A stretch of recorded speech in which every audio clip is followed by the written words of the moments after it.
રાતનો સમય હતો. ઘરના બધા સભ્યો ઊંઘી રહ્યા હતા, પણ રામકિશનજીને ઊંઘ ન આવી. ઊંઘની ગોળીઓ પણ લીધી હતી, પણ ઊંઘ હજુ દૂર હતી. અને જ્યારે દિલ અને દિમાગમાં આટલી બધી ઉલટપાલટ હોય છે, તો પછી વ્યક્તિ કેવી રીતે સૂઈ શકે? બેઠા બેઠા રામકિશનજી બોલ્યા, સરસ્વતી, હવે હું સહન નથી કરી શકતો. હવે હું અહીં વધુ રોકાઈ શકું તેમ નથી. અમે બંનેને અમારા દીકરા અને વહુ પાસેથી કેટલી અપેક્ષાઓ હતી, અને હવે જુઓ, પુત્રો દીકરો અને પુત્ર વધુઓએ પણ જીવન દયનીય બનાવી દીધું છે. અને મારા બાળકો સાથે શહેરમાં આવ્યાને માત્ર 1 મહિનો જ થયો છે, પણ ખબર નહીં કેમ આ 1 મહિનો પણ 1 વર્ષ જેવો લાગે છે. હે સરસ્વતી, ગામમાં અમે સારી રીતે જીવતા હતા. હું આખું વર્ષ કોઈ પણ જાતનો રોટલો સૂકો કે બળી ગયેલો આગ પણ શેકીને ખાઈને જીવી શકતો હતો ને.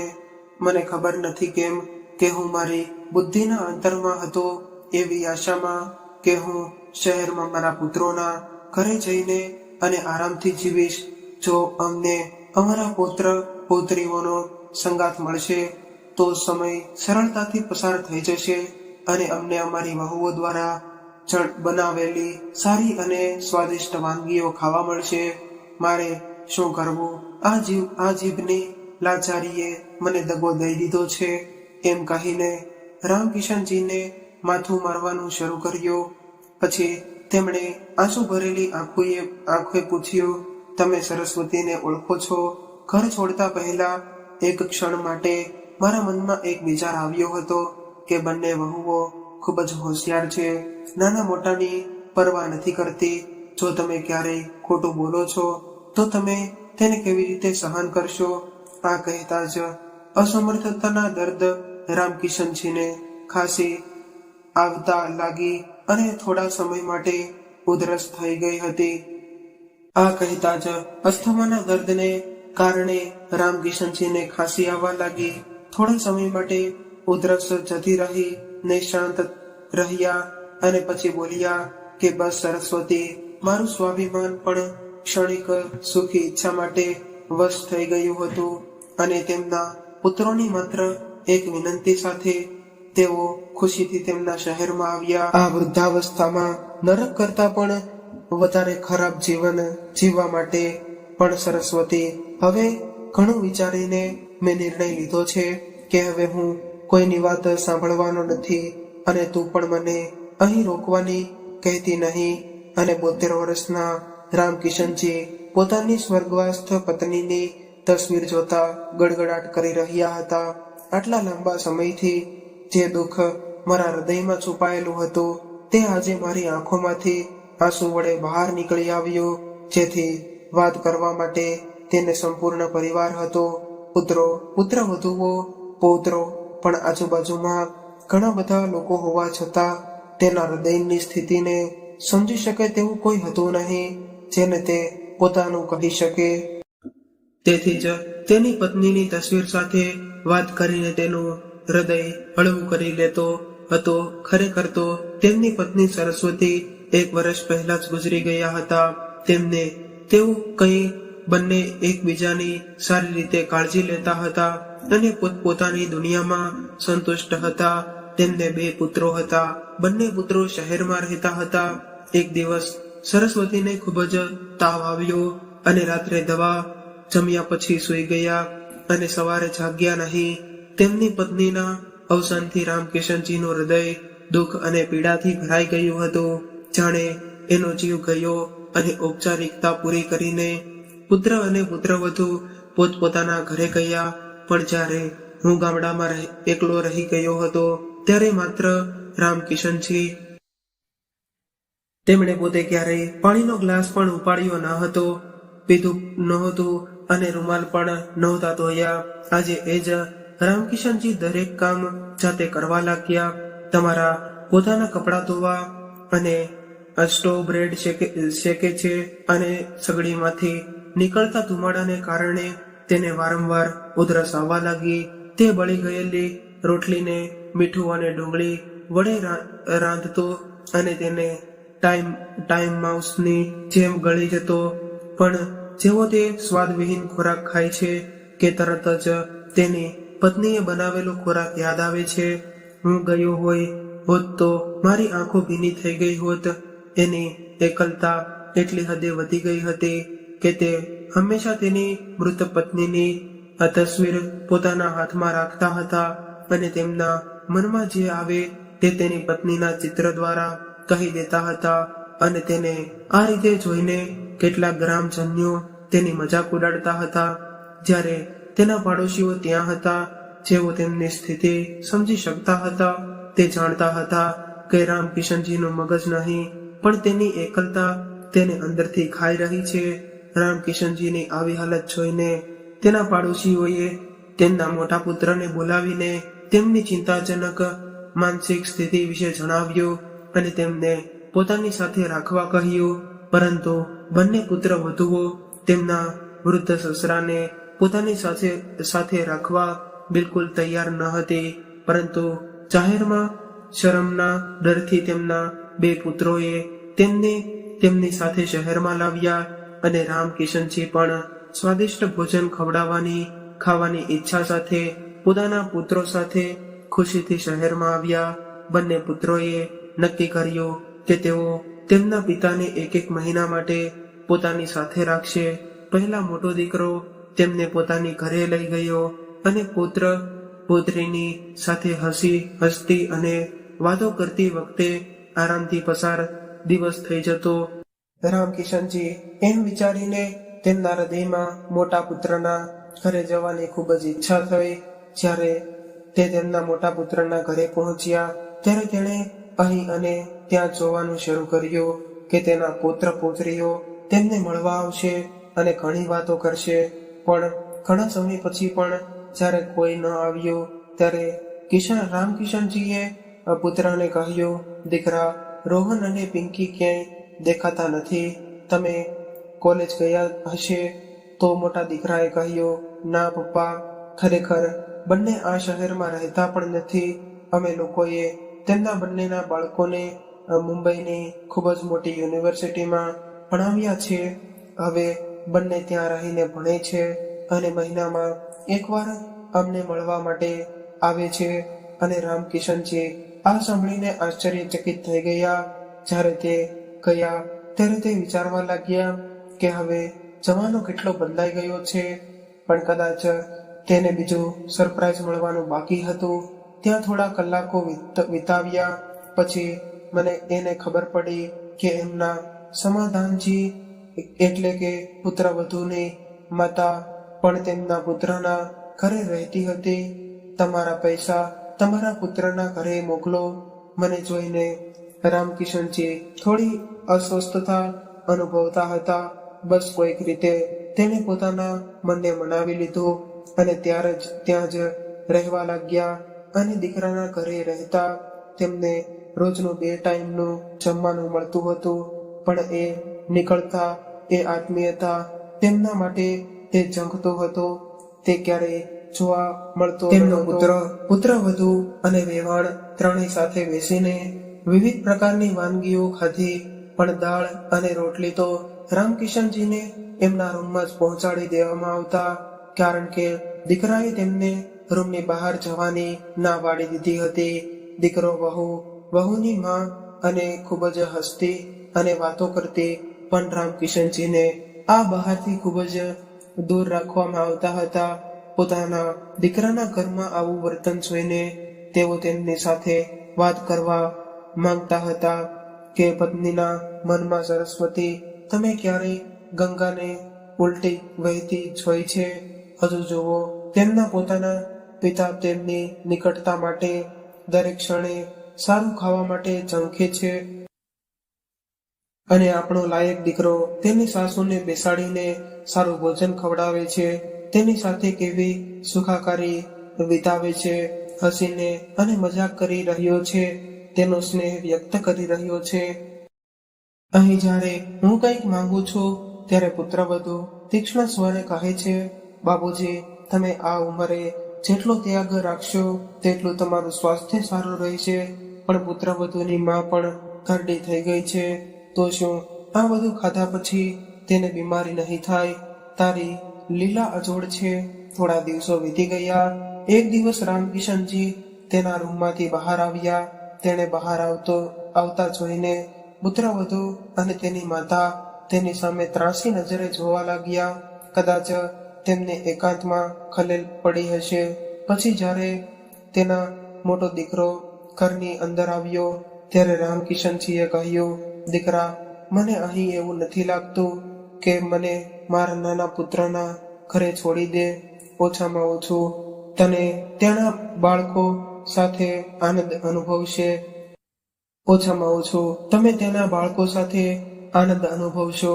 આ સાંભળીને તેની વહુ અને સાસુમાં ચહેરા પર સ્મિત આવી ગયું અને પિતાની સલાહ પર પુત્ર તેને તેના નાના પુત્રના ઘરે છોડી ગયો અને રામકિશનજી તેમના નાના પુત્રના ઘરે આવ્યા હતા.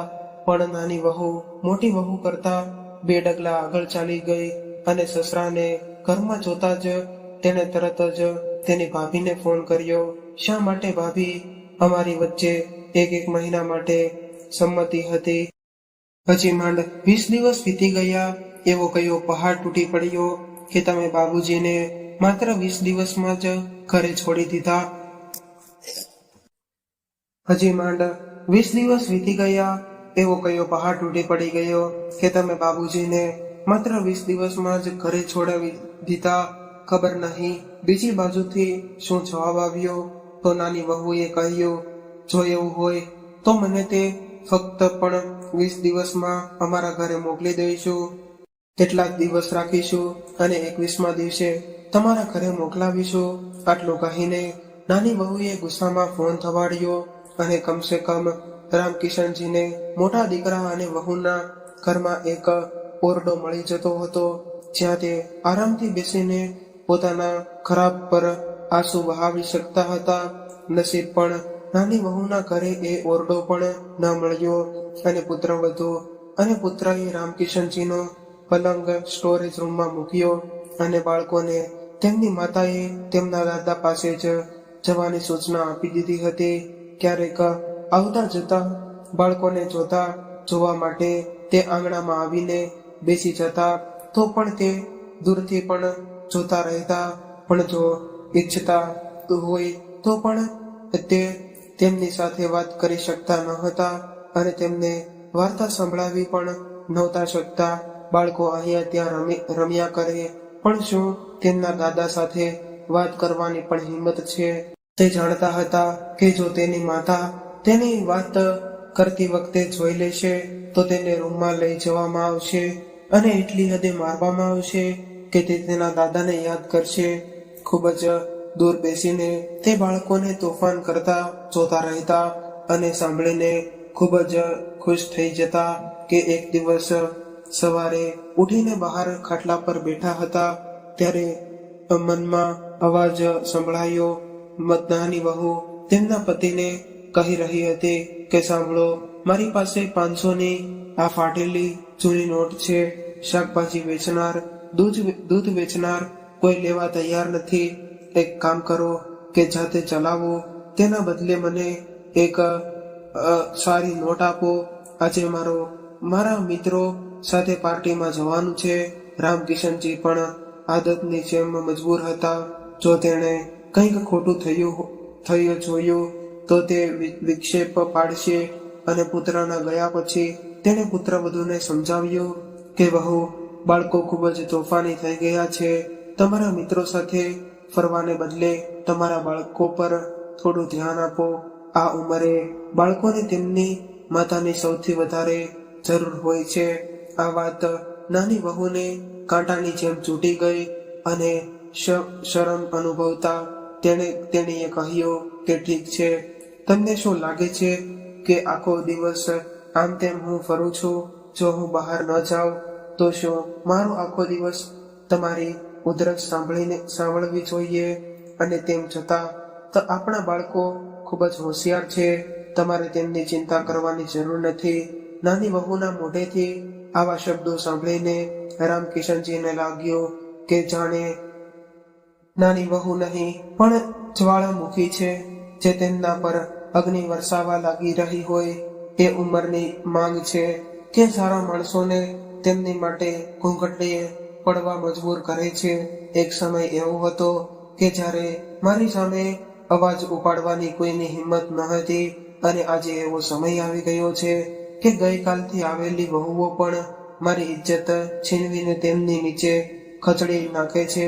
પગ અને પુત્રો એકલા નાલાયક છે કે તેમની પાસે પત્નીની સેવા કરવા સિવાય બીજું કોઈ કામ નથી. એવું લાગે છે કે આ વૃદ્ધ પિતા તેમની દુનિયામાં પણ નથી.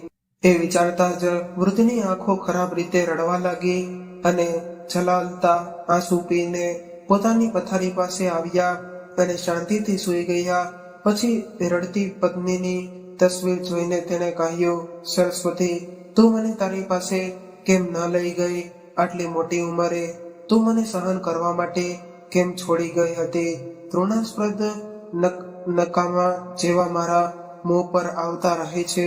જે બાળકોને આટલી કાળજી રાખીને ઉછેરવામાં આવ્યા હોય અને સમાજમાં જીવવા માટે જીવતા શીખવાડવામાં આવ્યું હોય, આજે એ જ બાળકને તેના માતા પિતાની કિંમત નથી ખબર. ખરેખર આ લોકોનું વર્તન જોઈને હું મારું મોઢું બંધ રાખું છું, પણ ક્યારેક હું આકસ્મિક રીતે કોઈ પણ સલાહ આપું છું. પછી તે કહે છે, બાબુજી, તમે ચૂપ રહો, હું નહીં સમજું. આજે સાચું કહું છું, મને ખબર સખત થપ્પડ મારવાનું મન થાય છે, પણ મારે શું કરવું જોઈએ? મૌન રહેવું સારું છે, એમ વિચારીને હું કોઈક રીતે મારી જાતને રોકી લઉં છું. તેઓ બાળકો છે, તેઓ મૂર્ખતાથી વર્તે છે, પણ કૃપા કરીને સમજણ બતાવો.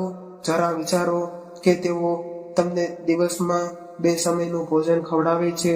હવે નકામી વસ્તુઓની ચિંતા કરશો નહીં. રામકિશનજીને લાગ્યું કે તેમની પત્ની સરસ્વતી તેમને સમજાવી રહી છે.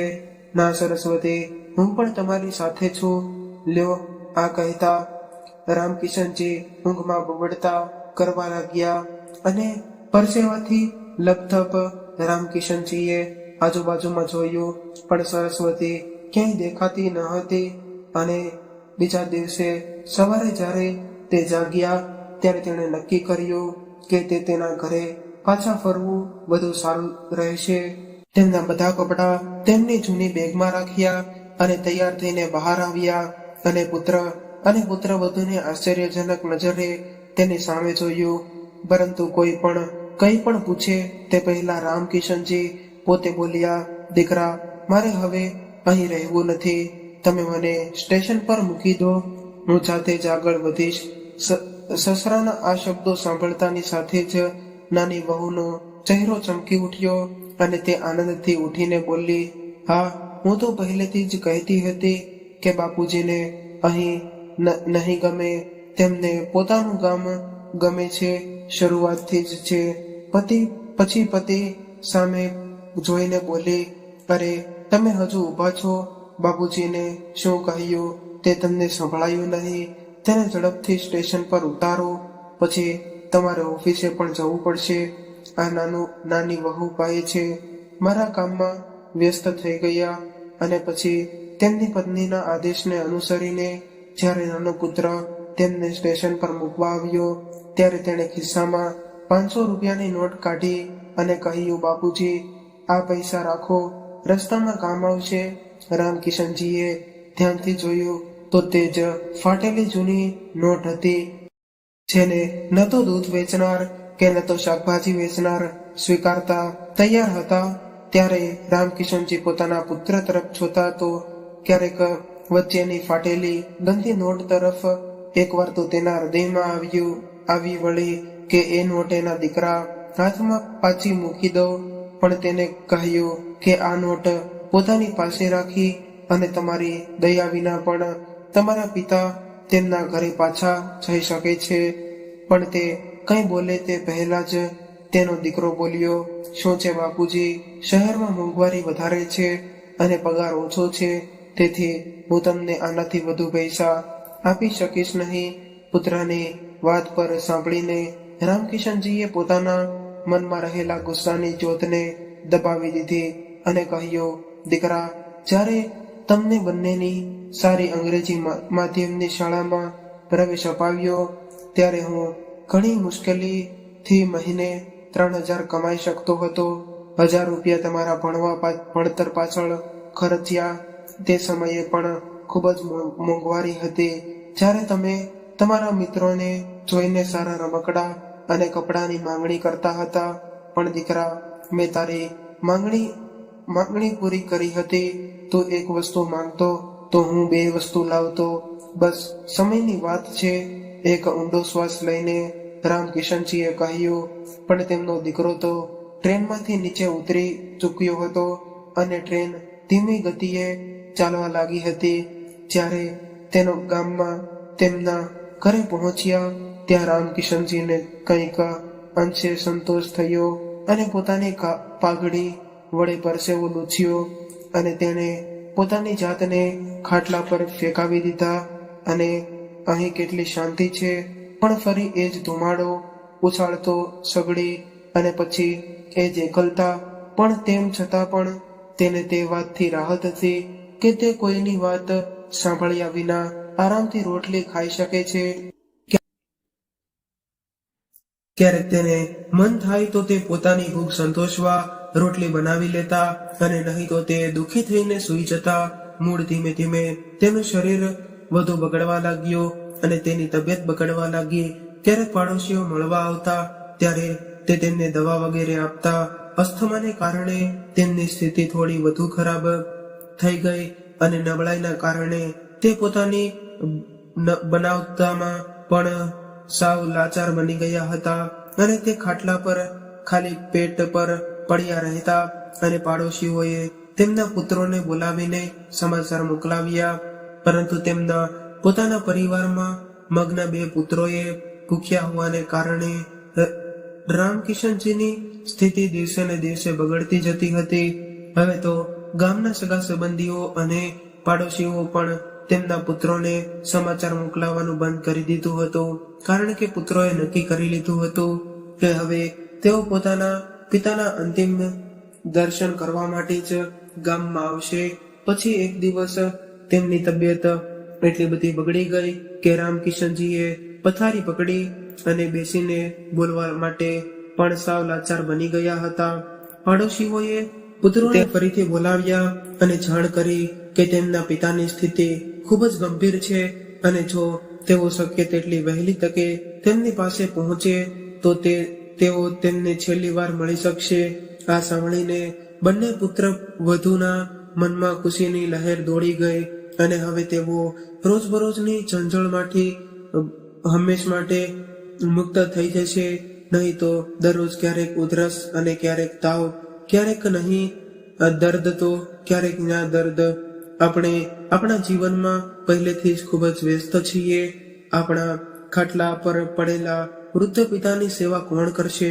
બંને પુત્ર વધુઓ તેમના પતિનો સાથે ખુશાલ થઈને ગામમાં પહોંચી તો અને ઘરમાં પ્રવેશતા જ તેમના ચહેરા પર એકાએક શોક અને ગગણીના છવાઈ ગઈ અને સસરાની વિદાય પછી જાણે તેમના જીવનમાં ધરતીકંપ આવી જશે તેમ બંને જણા રડતા હતા અને ખોળા ભીના કરી રહ્યા હતા.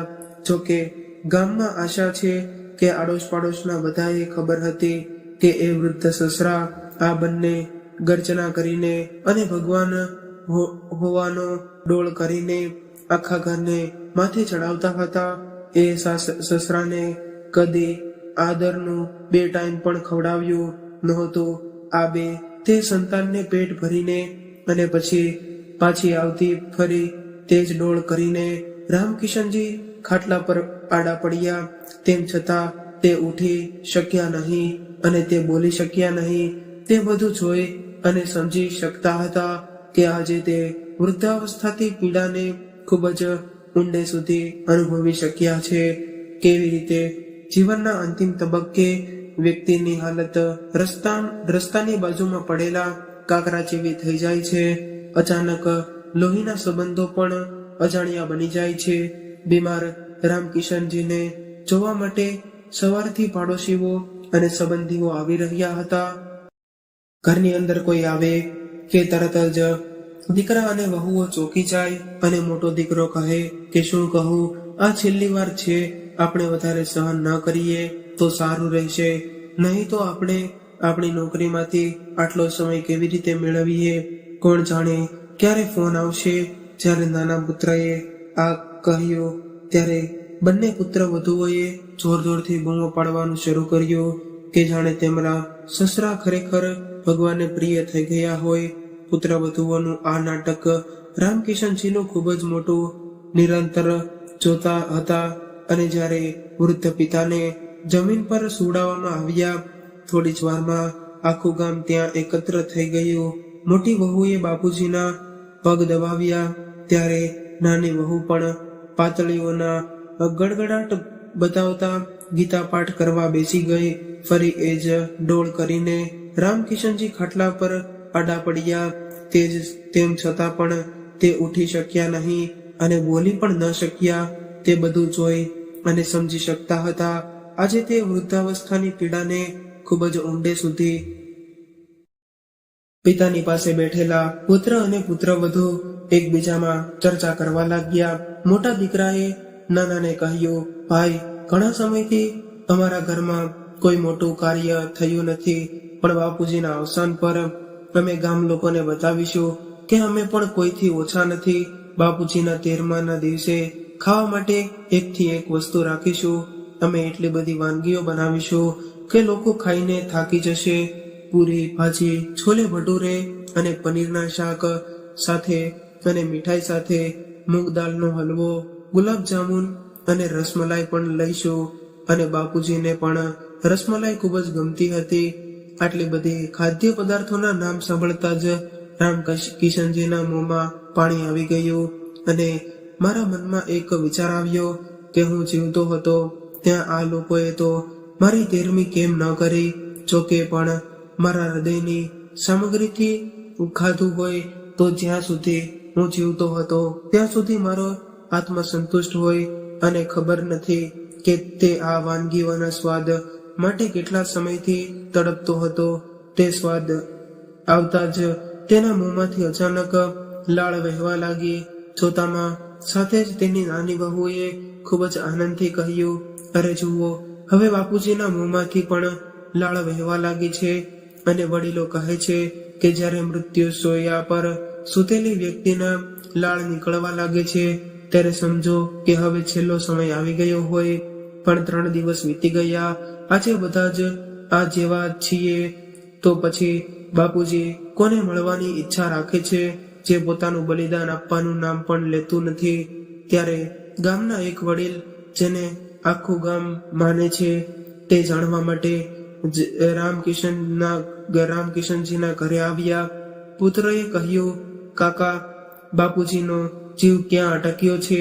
મને સમજાતું નથી. તું એક કામ કર, તારા પપ્પાની પસંદગીનું ભોજન તૈયાર કરીને તેને ખવડાવ. બની શકે કે તે ખાઈને જ ઈચ્છા તમારા મનમાં હોય તે હલવો લઈને બહાર આવી કે તરત જ તેના વાળમાં હલવાની સુગંધ આવી ગઈ. અને જ્યારે મોટા દીકરાએ ચમચી વડે થોડો હલવો મોઢામાં નાખ્યો તો રામકિશનજીએ તેને ખૂબ જ આનંદથી ખાવાનું શરૂ કર્યું. બંને પુત્રો અને વહુઓને ભારે ઉત્સાહની સાથે હલવો ખાતા જોઈને આશ્ચર્ય થયું. થોડી જ વારમાં આખો બાઉલ ખતમ થઈ ગયો. પણ સસરાજીના મૃત્યુની રાહ જોઈ રહેલી પુત્રવધુઓની ધીરજનો કોઈ અંત આવવાનો હતો નહીં. હવે આપણે અહીં વધારે નહીં રહી શકીએ. આપણે એકલા નિષ્ક્રિય નથી કે કોઈના મૃત્યુની રાહ જોઈને સમય બગાડતા રહીએ. ત્યારે મોટી વહુએ ગુસ્સામાં કહ્યું, હા હા, આપણે બેકાર છીએ ને અમારે કોઈ કામ નથી. અને બાપુજી તો કોન્ટ્રાક્ટ લીધો છે. અમે પૂરા 20 દિવસ બાપુજીની સેવા કરી હતી. હું 1 અઠવાડિયું પણ તેને સંભાળી ન શક્યો.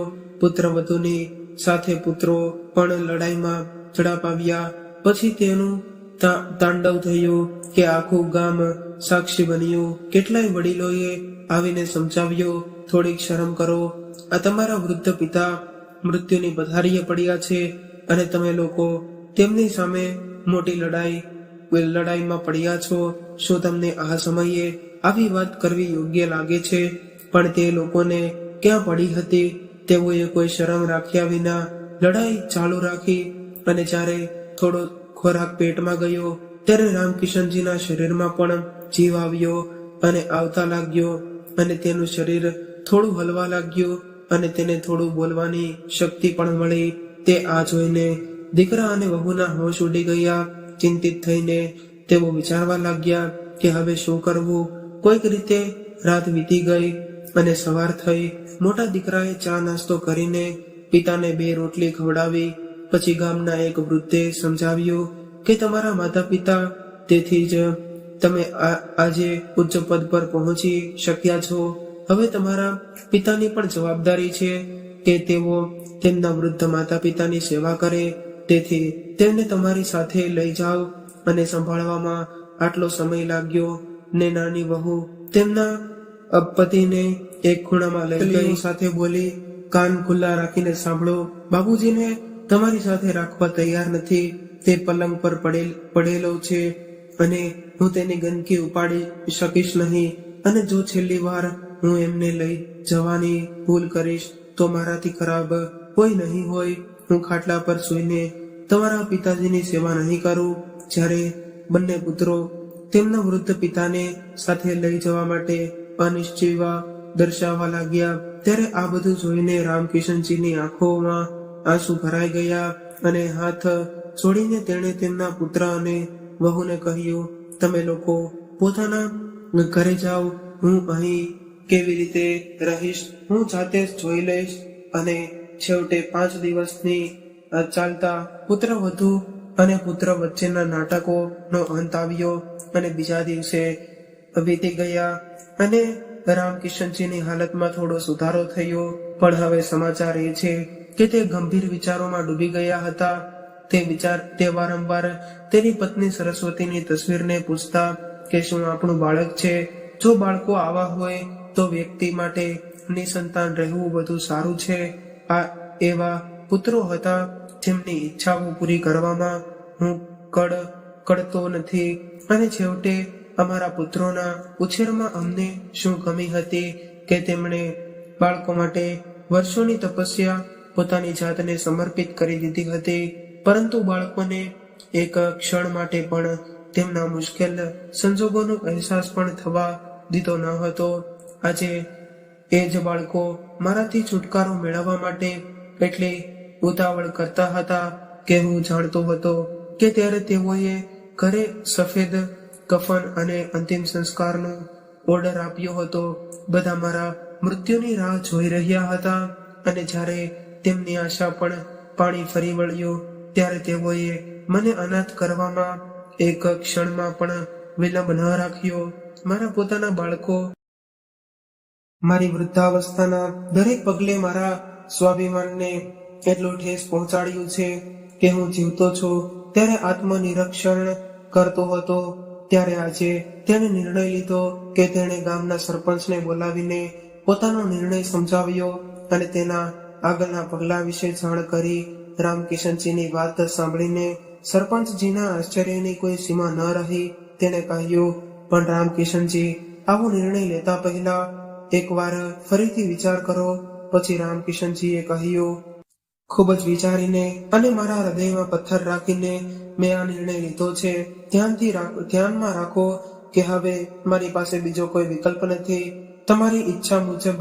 સરપંચજીએ મંદ મનથી કહ્યું. રામકિશનજીએ આગામી 2 દિવસમાં તેમના નિર્ણયને વ્યવહારુ સ્વરૂપ આપ્યું અને તે પછી તેમની આંખોમાં આંસુ સાથે તેઓ એક વૃદ્ધાશ્રમમાં રહેવા લાગ્યા.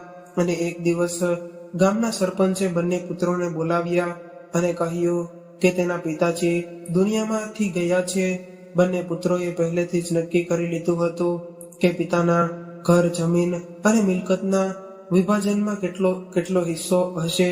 બંને પુત્રો અને વહુઓ વિભાજનની સંપૂર્ણ તૈયારી સાથે ગામમાં પહોંચ્યા.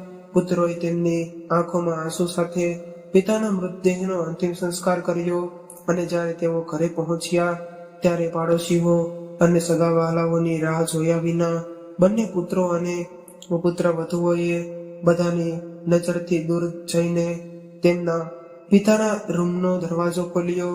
ત્યારે એક દૃષ્ટ સ્મિત ફેલાયેલું હતું. ચારેયના ચહેરા પર બંને પુત્રોની નજર સામે નાચતા જોવા મળ્યા હતા. બંને પુત્ર વધુની આંખ તેમની સાસુના સોનાના દાગીના જોવા આતુર હતી. મોટા પુત્રએ પિતાનો કબાટ ખોલ્યો અને જેમાં તેની માતાના ઘરેણાં અને ઘર અને ખેતરોને લગતા દસ્તાવેજો હતા તે બહાર કાઢ્યા. પણ અહીં શોધખોળ કરતા ટૂંકની ચાવી પણ મળી ગઈ અને મોટી વહુએ પહેલું ટૂંક ખોલ્યું. પણ તે એ જોતા જ બધાના ચહેરા પર એકબીજાને નિરાશા છવાઈ ગઈ. આ શું છે? આ બોક્સમાં માતાના ઘરેણાં હોવા જોઈએ, પણ અહીં જુઓ, તેમાં તમારા બાળપણના ફોટોગ્રાફ છે. અને આ શું છે? નાના બાળકોના રમકડા. શું કોઈ બોક્સમાં આ બધી વસ્તુઓને એક બોક્સમાં રાખતું હશે? રાખતું નથી. મોટું બનાવીને મોટી પુત્ર વધુએ એ રમકડાને નીચે ફેંક્યા અને પછી મોટા દીકરાએ તેને ઉપાડ્યા અને કહ્યું, નાનો, યાદ રાખો, અમે બંને બાળપણમાં આ રમકડા સાથે રમતા હતા. આ રમકડા સાથે અમારી કેટલી મીઠી અને ખાટી યાદો હતી. તેથી જ માતાએ તેમને બચાવ્યા હશે. ત્યારબાદ બંને પુત્ર વધુઓ એક પછી એક વસ્તુઓ કાઢીને ફેંકવા લાગ્યા અને ઘણી વસ્તુઓ મળી. પણ જે વસ્તુ તેઓ આટલા ઉત્સુકતાથી શોધતા હતા તે ક્યાંય ન મળી. પછી મોટી આશા સાથે તેણે બીજું બોક્સનું તાળું ખોલ્યું. ટોકની ટોચ પર એક થેલી રાખવામાં આવી હતી, જેમાં કેટલાક પૈસા રાખવામાં આવ્યા હતા. ચારેયથી લોભી નજર તેમના પર પડેલી હતી. જ્યારે મેં પૈસા કાઢ્યા અને ગણ્યા તો તે 50,000 રૂપિયા હતા. તેની સાથે બીજું એક પરબીડિયું રાખવામાં આવ્યું હતું, જેમાં 500 રૂપિયાની ફાટેલી જૂની નોટ હતી. અને જુઓ, બોક્સમાં શું રાખવામાં આવ્યું છે? નાની વહુએ કહ્યું. એટલે નાના દીકરાએ બધો સામાન બહાર કાઢ્યો, પણ એમાં એના બાળપણના નાનકડા કપડાં સિવાયેલા બીજું કંઈ નહોતું. અને બાપુજીના બેંક ખાતામાં કે તેમની મિલકત વિશે ચોક્કસ માહિતી હશે. આટલું કહીને મોટી પુત્રવધુની આંખો ચમકી.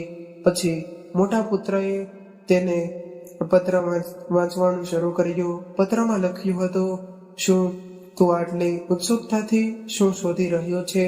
દીકરા, તારી માતાના ઘરેણાં અને મારી મિલકત.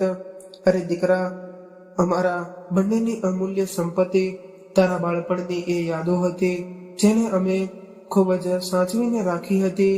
તમારા માતા પિતાને કહો નહીં. અને ખબર છે કે દીકરા, કોઈ પણ વ્યક્તિના જીવનનું સૌથી મોટું દુઃખ કયું હોય છે? પ્રિયજનો હોવા છતાં તેઓએ પોતાને તેમનાથી દૂર રાખવું જોઈએ. એટલું દૂર કે હું તેમના વિશે વિચારતો પણ નથી અને મનમાંથી કાઢી નાખ્યું. અને દીકરા, સાચું કહું તો એ દિવસે એ સમયે દુનિયાની કોઈ ધન સંપત્તિ કોઈ કામની નથી. ખૂબ જ અર્થહીન લાગે છે. ત્યારબાદ બંને પુત્ર વધુઓ એક પછી એક વસ્તુઓ કાઢીને ફેંકવા લાગ્યા. ઘણી વસ્તુઓ મળી, પણ જે વસ્તુ તેઓ આટલી ઉત્સુકતાથી શોધતા હતા તે ક્યાંય ન મળી. પછી મોટી આશા સાથે તેણે બીજા બોક્સનું તાળું ખોલ્યું. ટોકની ટોચ પર એક થેલી રાખવામાં આવી હતી, જેમાં કેટલાક પૈસા રાખવામાં આવ્યા હતા. ચારેની લોભી નજર તેમના પર પડેલી હતી.